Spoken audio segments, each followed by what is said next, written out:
Maharashtra public service commission MPSC की तैयारी आप सभी कर रहे होंगे, लेकिन ये सभी एस्पिरेंट्स के लिए इंपॉर्टेंट अपडेट आज होने जा रहा है, जो कि बदलाव अभी हाल ही में पूरी भर्ती प्रक्रिया में हुआ है। एमपीएससी ने अपनी भर्ती प्रक्रिया यानी कि रिक्रूटमेंट प्रोसेस को और ज्यादा सरल और फास्ट बनाने के लिए एक बड़ा फैसला लिया है। वह सिंपली है कि कमीशन ने अब कैंडिडेट्स के लिए ऑप्टिंग आउट यानी कि भर्ती से हटाने के विकल्प, जिसे ऑप्शंस और चॉइस कहा जाता है, अब उसे हटा देने की सुविधा को जो पहले शुरू थी, अब उसको खत्म करने का एक बड़ा फैसला लिया है। ये नियम इस बुधवार से ही लागू हो चुका है सभी के लिए, आगे भी यही चालू रहेगा, जिसका मतलब ये है कि अब आने वाली सभी भर्तियों में कैंडिडेट्स को ये पुरानी व्यवस्था जरूर अपनानी होगी।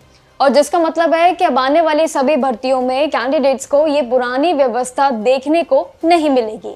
ये अहम फैसला काफी तौर पे लिए गए हैं भर्ती प्रक्रिया को सोच समझकर। इस बदलाव का सबसे बड़ा असर ये होगा कि अब कैंडिडेट के पास सिलेक्शन लिस्ट में आने के बाद खुद को प्रोसेस से बाहर करने का मौका ही नहीं मिलेगा। शायद इसीलिए ये बदलाव किया है। पहले एमपीएससी ने कमिटमेंट का ऑप्शन इसीलिए दिया था ताकि अगर कोई भी कैंडिडेट या उम्मीदवार किसी और नौकरी में अगर सिलेक्ट हो चुका है या हो जाता है तो वो उस पद को नहीं ले पाएगा, नहीं चुन पाएगा।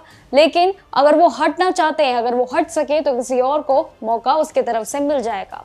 लेकिन अब कमीशन का मानना यह है कि इस पूरे प्रोसेस से कुछ चीजें कॉम्प्लिकेटेड हो रही है और इसीलिए अब सिलेक्शन के लिए सीधे वही नियम लागू होंगे जो आगे भी यही कंटिन्यू रहेंगे, और इसीलिए शायद बड़ा बदलाव लिया है।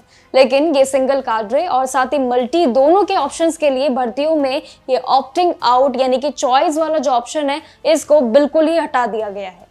देखिए, इसी के साथ ही एमपीएससी ने वेटिंग लिस्ट, जो कि कहा जाता है वेटिंग लिस्ट की जितनी भी प्रक्रिया है, उसको लेकर भी अब स्थिति साफ कर दी है। नए नियम के मुताबिक जितने भी नए रूल्स रेगुलेशन अब होने जा रहे हैं, उसमें कोई भर्ती अगर सिंगल काडरे के यानी कि एक ही विभाग में अगर पद है तो उसके लिए या तो उसमें वेटिंग लिस्ट जारी कर दी जाएगी या नए बदलाव। लेकिन अगर भर्ती मल्टी काडरे में आती है यानी कि बहुत सारे विभागों के लिए अगर एक साथ हो रही है तो वहां पे वेटिंग लिस्ट नहीं होगी। इसका एक और महत्वपूर्ण कारण भी है और पहलू भी जरूर है कि अगर किसी कैंडिडेट को पहले से ही कोई भी पद मिल चुका है, कोई भी पद अगर मिल जाता है तो उसमें अपनी प्रेफरेंस भी वही पद या फिर उससे नीचे पद के चुन सकता है। लेकिन उसे ये पूरे भर्ती प्रक्रिया के लिए यानी कि उन पदों के लिए दोबारा सिलेक्शन या रिकमेंडेशन के लिए कंसिडर नहीं किया जाएगा। इन सभी बदलावों से एमपीएससी का मकसद बिल्कुल अलग है, उनकी प्रक्रिया काफी अलग होने जा रही है और यही एक कारण है कि बदलाव जो है, अहम फैसला ये समय रहते ले लिया गया है, जो कि आगे ट्रांसपेरेंट बनाने का सबसे बड़ा फायदा है। अब ये देखना बाकी होगा क्या इन बदलावों से आगे ये चीजें बदलेंगी और क्या ये सभी उम्मीदवार अपनाएंगे। तो देखिए, रूल्स रेगुलेशन है, आपको अपनाने तो पड़ेंगे ही। बाकी जो भी जानकारी रहेगी बदलावों में आपके साथ शेयर करेंगे। तब तक के लिए नमस्कार और देखते रहिएगा जागरण जोश।